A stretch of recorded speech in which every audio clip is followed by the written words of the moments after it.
Hello function lovers, welcome back to my channel. Last part में हमने देखा था शिचैन वांगजी से कहता है, वांगजी तुम्हारी तबीयत कुछ ठीक नहीं लग रही है। वांगजी उससे कहता है, ब्रदर मैं आपको कुछ बताने जा रहा हूँ, पर आपको ये बात अपने उस कॉन्टैक्ट से बिल्कुल भी शेयर नहीं करनी है। वो दोनों वांगजी के प्राइवेट रूम में आते हैं। वांगजी कहता है वैन रूहान के पास एक डेटाबेस था जिसमें एविडेंस था सारी क्राइम फैमिलीज का, बिजनेस लीडर्स का और पॉलिटिशियंस का भी। शिचैन पूछता है क्या उसके पास हमारी फैमिली से रिलेटेड भी कोई इन्फॉर्मेशन है। वांगजी कहता है हाँ, उसके पास हमारे काफ़ी सारे गोडाउन्स की इन्फॉर्मेशन है और कुछ कॉन्टैक्ट्स भी हैं उसके पास जो हम यूज़ करते हैं, पर हमसे ज़्यादा जिन से रिलेटेड काफ़ी डेटा उसके पास है। शिचैन कहता है तुम्हें ये सारी बातें कैसे पता। वांगजी कहता है मेरा एक कॉन्टैक्ट है जिसके पास वैन रूहान के डेटाबेस की सारी इन्फॉर्मेशन है, पर उसने मुझे प्रॉमिस किया है कि हमारी फैमिली से रिलेटेड जो भी इन्फो होगी वो सारी डिलीट कर देगा, इससे पहले कि वैन रूहान वो सब कुछ अथॉरिटीज़ को दे दे। शिचैन कहता है वांगजी एक बार मैं फिर कहूँगा, मेरा कॉन्टैक्ट उस दिन क्लब वाली वो फुटेज मांग रहा था, शायद हमें उसे वो दे देनी चाहिए, इससे हमें येलिंग पैट्रियार्क का कुछ पता चल जाए। अगर येलिंग पैट्रियार्क ने वैन रूहान की इन्फॉर्मेशन रिलीज कर दी तो वो हमारी फैमिली के साथ भी ऐसा कर सकता है। वो हमारा दोस्त नहीं है तो कम से कम हमें उनकी मदद करनी चाहिए ना, जो हमारे दोस्त हैं। तभी वांगजी कहता है जिन्स हमारे दोस्त नहीं है। अब वांगजी शिचैन को सारी बातें बता देता है जो भी विंग ने उसे बताई थी, और ये भी बताता है कि सुशी उनकी ऑर्गेनाइजेशन में एक सिक्योरिटी रिस्क था। वो शिचैन से कहता है इसलिए आपके कॉन्टैक्ट को वो फुटेज चाहिए, क्योंकि वो पता लगाना चाहता है कि सुशी को किसने मारा। शिचैन कहता है और तुम्हें ये सारी बातें किसने बताई, क्या तुम्हें उस पर विश्वास है। वांगजी एक सेकंड के लिए फ्रीज हो जाता है। वो मन में खुद से कहता है हाँ, मुझे उस पर पूरा विश्वास है, हालांकि उसने मुझे फाइल्स नहीं दिखाई थी, पर फिर भी मुझे उस पर विश्वास है। वो शिचैन से कह देता है हाँ, वो एक भरोसेमंद इंसान है, उसने मुझसे प्रॉमिस भी किया है कि वो मुझे फाइल्स शेयर कर देगा। आपको अभी के अभी जिन्स के साथ अपने सारे कॉन्टैक्ट्स ख़त्म कर देने चाहिए ब्रदर। शिचैन कहता है ठीक है वांगजी, अब जब तुम वापस आ गए हो तो मैं अंकल को जाकर सारी अपडेट देता हूँ, तब तक तुम भी अपना ध्यान रखो। शिचैन के जाने के बाद वांगजी यानली को कॉल करता है और उसे समझा देता है कि इस वक्त उन्हें वुयिंग को ढूंढने के लिए कोई भी एफर्ट्स नहीं लगाने चाहिए, क्योंकि इससे वो और भी ज़्यादा खतरे में पड़ जाएगा। यानली कहती है ठीक है, पर अगर तुम्हारा उससे कांटेक्ट हो तो प्लीज़ उसे बता देना कि वो अभी भी हमारे पास वापस आ सकता है। वो मेरा छोटा भाई है और हम उसे प्रोटेक्ट करेंगे। पर वांगजी मन में सोच रहा था अगर कोई भी वुयिंग को प्रोटेक्ट करेगा तो वो सिर्फ मैं हूँगा। वांगजी अब शावर लेने के लिए जाता है और वो अपनी पूरी कोशिश करता है एक दिन पहले के वो शावर डे को भुलाने की जब वो वुयिंग के साथ था। शावर लेने के बाद अपने उस एम्प्टी बेड पर ही जाकर वो सो जाता है, जहाँ उसे बहुत ज़्यादा अजीब लग रहा था, क्योंकि उस बेड में वुयिंग नहीं था। एक अजीब से खालीपन का उसे एहसास हो रहा था। जैसे ही अगली सुबह होती है उसके रूम पर एक कुरियर आता है। वांगजी कुरियर रिसीव करता है। सेंडर ने अपना नाम नहीं लिखा हुआ था। वांगजी बॉक्स को खोलता है तो उसमें एक ड्राइव रखी हुई थी। वो तुरंत अपने लैपटॉप से उसे कनेक्ट करता है। उसमें वैन रूहान की एक ब्लैकमेलिंग लिस्ट थी, साथ ही में वो सारा डेटा था जो वैन रूहान के पास लेंस को लेकर था। तभी वांगजी के पास एक मैसेज रिसीव होता है जिसमें लिखा हुआ था, देखा ना, मैंने तुम्हें प्रॉमिस किया था ना कि मैं सारी इन्फॉर्मेशन तुम्हें भेज दूंगा। मैंने अपना प्रॉमिस रखा। वांगजी उस मैसेज को देखने के बाद तुरंत वुयिंग को कॉल करना चाहता था और उससे पूछना चाहता था कि वो कहाँ है। वो उसे वापस अपने पास रखना चाहता था और इस बार बिल्कुल भी नहीं जाने देना चाहता था, चाहे वुयिंग कितना भी क्यों ना रिक्वेस्ट करे। पर वांगजी ऐसा कुछ नहीं कर पाता। थोड़ी देर बाद वुयिंग फिर उसे मैसेज करता है, लंजा रिप्लाई क्यों नहीं कर रहे हो।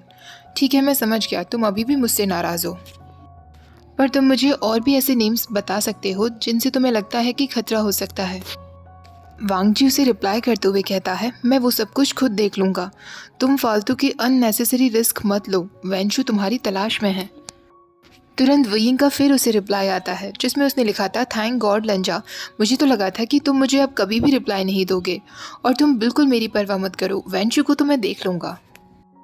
अगले दिन पूरे अंडरवर्ल्ड में ये खबर फैल जाती है कि वैन रूहान और जिन गोंगशा अंडरवर्ल्ड के एक बहुत बड़े जाने माने लोगों को क्वेश्चनिंग के लिए पुलिस स्टेशन बुलाया गया है। वैसे तो वांगजी को पता था कि वुयिंग खुद अवेयर होगा कि इस वक्त उसकी जान को कितना खतरा है, पर फिर भी वांगजी एक बार जानना चाहता था कि वो कहाँ है, कैसा है, और फिर से वो उसे ऑफर करना चाहता था कि वो उसे प्रोटेक्ट करना चाहता है। वांगजी वुयिंग के उसी नंबर पर कॉल करता है जिस नंबर से मैसेजेस आए थे, पर कॉल रिसीव नहीं होता।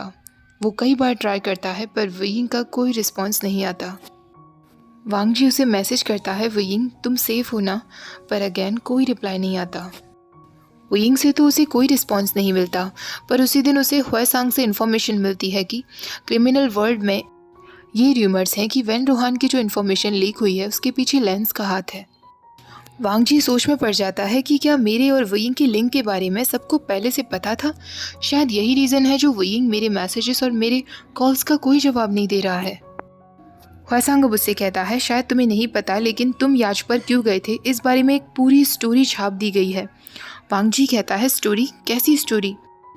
ह्वेसांग कहता है, मुझे नहीं पता कि उस स्टोरी को किसने लिखा है, पर उसमें तुम्हारी 2 दिन की रोमांस ट्रिप के बारे में लिखा हुआ है। जब तुम दोनों याच पर थे 2 दिन तक तुम दोनों रूम से बाहर नहीं आए थे। रूम तो दूर की बात है, तुम दोनों ने बेड भी नहीं छोड़ा था। वांग जी सोचने लगता है, आखिरकार वो कौन होगा जिसने इस स्टोरी को वायरल किया। क्या वुयिंग ऐसा करवा सकता है? लेकिन क्यों? अब 4 दिन हो गए थे पर वांग जी को वुयिंग की कोई खबर नहीं मिली थी। थिंग्स बहुत ज़्यादा अनस्टेबल चल रही थी। काफ़ी लोगों को अरेस्ट किया जा रहा था तो कई लोगों की डेड बॉडीज मिल रही थी। वांग जी अपनी फैमिली के मेन कंपाउंड जाने का सोच रहा था। वो क्लब को कुछ दिनों के लिए शट डाउन कर देना चाहता था जब तक सब कुछ स्टेबलाइज्ड ना हो जाए।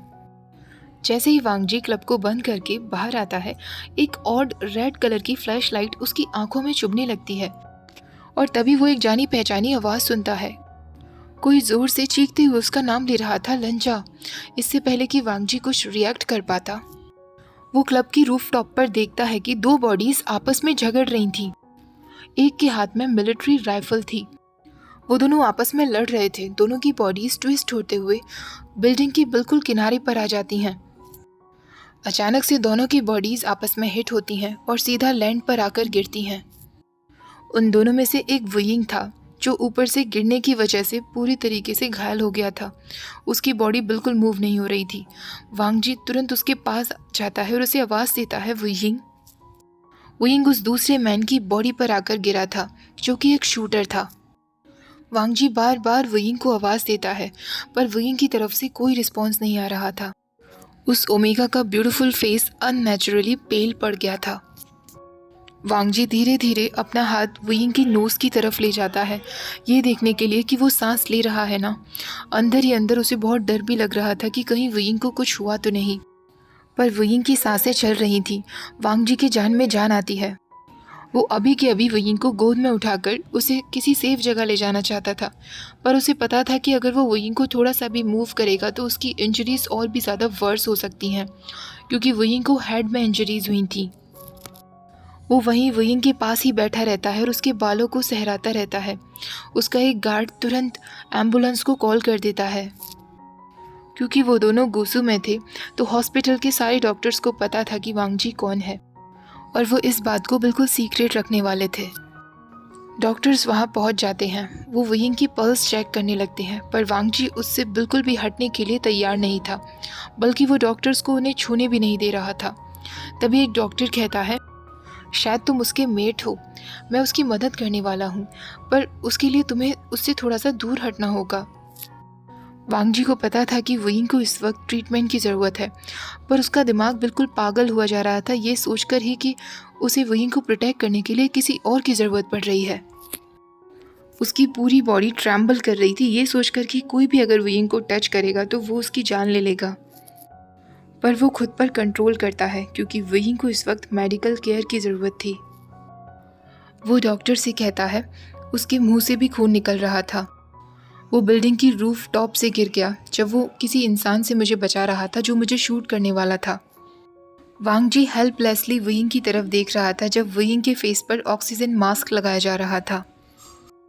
तभी वहाँ एक स्ट्रेचर लाया जाता है जहाँ वुयिंग की पेल और मोशनलेस बॉडी को लिटाया जाता है। वो वुयिंग को एम्बुलेंस में ले जाते हैं। डॉक्टर्स वांग जी से कहते हैं, तुम्हें हमें हॉस्पिटल तक फॉलो करने की ज़रूरत नहीं है, पर वांग जी कहता है, मैं उसके साथ ही रहूँगा। तभी एक डॉक्टर कहता है, पर हमें स्पेस चाहिए जिससे हम उसे प्रॉपर तरीके से ट्रीट कर सकें। वांग जी कुछ नहीं कहता, बस वुयिंग की तरफ ही देखता रहता है। तभी एक और डॉक्टर कहता है, अगर तुम इसके मेट हो तो हो सकता है तुम्हारी सेंट मदद कर सके। अगर वो सच में रूफ टॉप से गिरा है तो बहुत कम चांसेस हैं उसके होश में आने के। पर फिर भी हम अपनी पूरी कोशिश करेंगे। क्या तुम्हें पता है कि पेशेंट को किसी तरीके की कोई एलर्जीज तो नहीं है, या कोई मेडिकल कंडीशन, या फिर उसका ब्लड टाइप क्या है? वांग जी नाम में सिर हिला देता है क्योंकि उसे वुयिंग के बारे में कुछ नहीं पता था।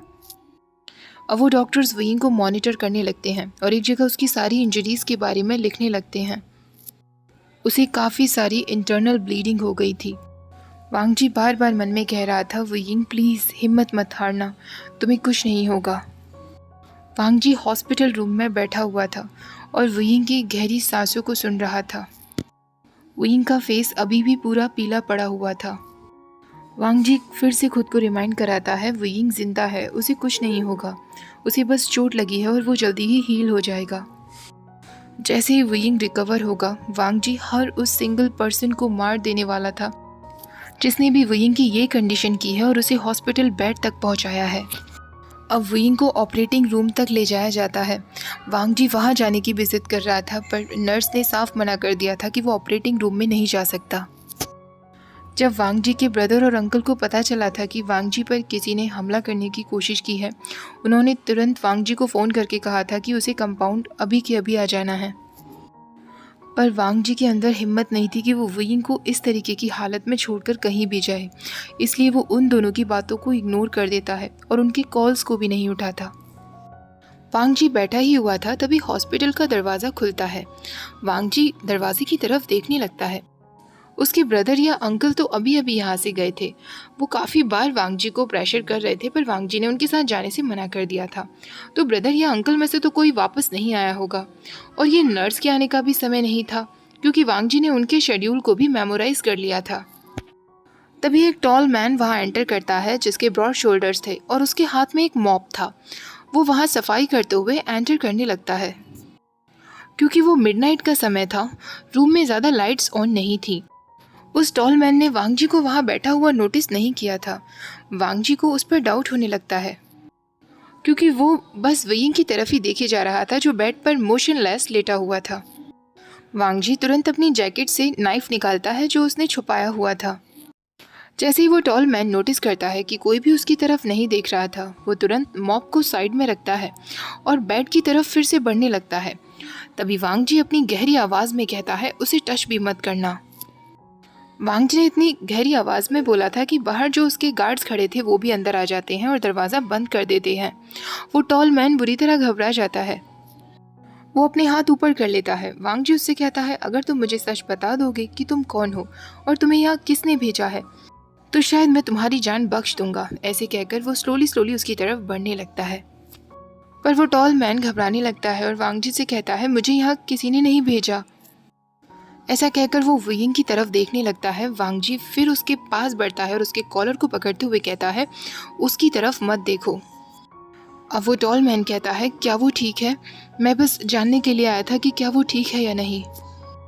अब वांग जी अपने गार्ड से कहता है, इसे अच्छे से सर्च करो, इसके पास कुछ है तो नहीं। उसके सारे गार्ड्स उस टॉल मैन को सर्च करने लगते हैं, पर उसके पास कुछ भी नहीं था, बस उसका फ़ोन था। उसके पास वॉलेट तक नहीं था। वांग जी एक बार फिर उसकी तरफ बढ़ता है और उससे कहता है, तुम्हारा नाम क्या है? वो टॉल मैन हेजिटेट करने लगता है। वांग जी फिर गहरी आवाज़ में कहता है, मैं दूसरी बार नहीं पूछता। तो वो टॉल मैन कहता है, मेरा नाम वेनिंग है। उसकी आंखें फिर वुयिंग की तरफ जाती हैं। वांग जी को ये नाम सुनते ही बहुत पुराना कुछ याद आता है। वो अपना गुस्सा धीरे धीरे कंट्रोल करने लगता है। वेनिंग उन नामों में से एक था जो वैन रोहान से अलग हो गए थे, क्योंकि उन्हें वैन रोहान का ह्यूमन ट्रैफिकिंग वाला काम पसंद नहीं था, बल्कि उन्होंने खुद दफन अथॉरिटीज़ को उसके इस काम के बारे में इन्फॉर्म किया था। वांग जी वेनिंग से कहता है, मुझे अपना फ़ोन दिखाओ। वेनिंग तुरंत अपना फ़ोन अनलॉक करता है और वांग जी को दिखा देता है। उस फ़ोन में एक ट्रैकिंग ऐप थी जहाँ पर एक ग्रीन डॉट के साथ साथ एक रेड डॉट नज़र आ रहा था। वांग जी को याद आता है, वेनिंग ने एक बार उसे अपने पार्टनर के बारे में बताया था। वांग जी वेनिंग को देखकर कहता है, तो तुम उसके पार्टनर हो? वांग जी अपने सारे गार्ड्स को ऑर्डर देता है, हम दोनों को अकेला छोड़ दो। वो सब लोग वहाँ से चले जाते हैं। वेनिंग अब वुयिंग के नज़दीक बढ़ते हुए कहता है, मैं कभी भी उसे हर्ट नहीं करूँगा। मैं बस यहाँ देखने के लिए आया था कि वो ठीक है या नहीं। उसके मेडिकल रिकॉर्ड्स को हॉस्पिटल सिस्टम पर अपलोड नहीं किया गया था। वांग जी ने खुद हॉस्पिटल में कहा था कि वुयिंग के मेडिकल रिकॉर्ड्स को अपलोड नहीं किया जाए। ओके गाइज, आज का पार्ट यहीं ख़त्म करते हैं। आज का वीडियो अच्छा लगा हो तो प्लीज़ वीडियो को लाइक शेयर, चैनल को सब्सक्राइब करना मत भूलिएगा। Thank you for watching, bye bye.